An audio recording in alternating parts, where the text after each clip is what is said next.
Dans la suite de la communication du président de la République, la première ministre chef du gouvernement a fait le point de sa mission au Japon où elle a représenté le président de la République à la 9e conférence internationale de Tokyo sur le développement TICAD 9.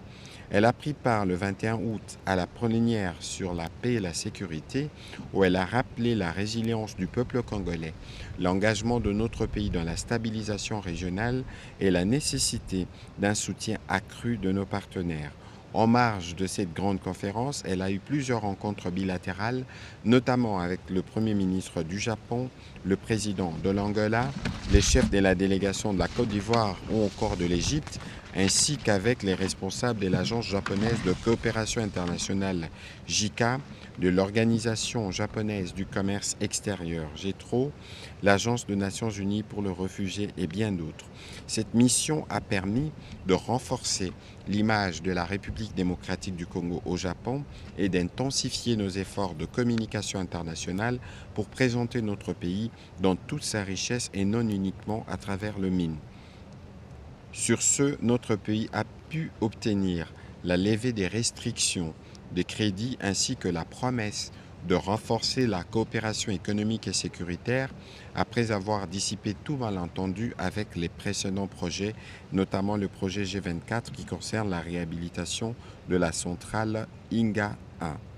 Plusieurs autres questions ont fait l'objet des discussions durant cette mission de la Première ministre où il était accompagné des 5 membres du Conseil de ministres.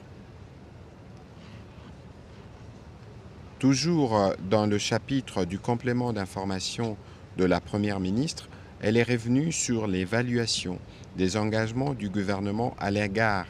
des partenaires sociaux dans la perspective de la rentrée scolaire prévue le 1er septembre prochain et plus largement de la rentrée sociale. Le gouvernement s'attelle à prendre toutes les dispositions nécessaires pour une rentrée sociale apaisée conformément aux vœux du président de la République exprimés au cours de la 55e réunion du Conseil de ministres. C'est dans cette suite qu'elle a convoqué une réunion technique à la primature le mercredi dernier avec les experts concernés pour évaluer les engagements du gouvernement à l'égard de partenaires sociaux. Cette réunion qui a précédé la réunion qui se tiendra avec les ministres sectoriels, mais aussi ceux de budget des finances pour l'élaboration de la feuille de route de l'exécution des engagements du gouvernement.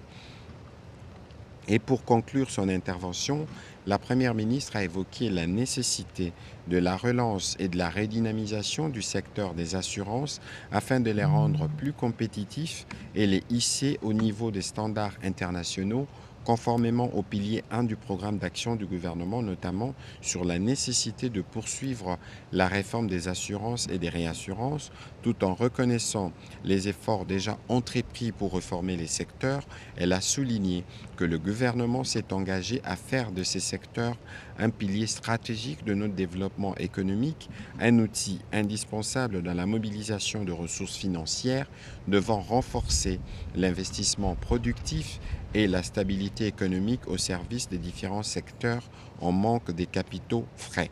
L'ambition n'est pas uniquement économique, mais aussi hautement sociale, sécuritaire et patriotique, en ce que la redynamisation du secteur des assurances permettra aux citoyens et aux entreprises de bénéficier de la couverture la plus large en vue de faire face aux aléas de la vie. Dans ces conditions, sous la supervision de la primature, une commission composée des experts des ministères ayant l'intérieur, le plan, les finances dans leurs attributions, ainsi que des structures impliquées dans la problématique sera mise en place en vue de faire un état des lieux et faire de propositions concrètes pour dégager des pistes permettant la redynamisation de ces secteurs.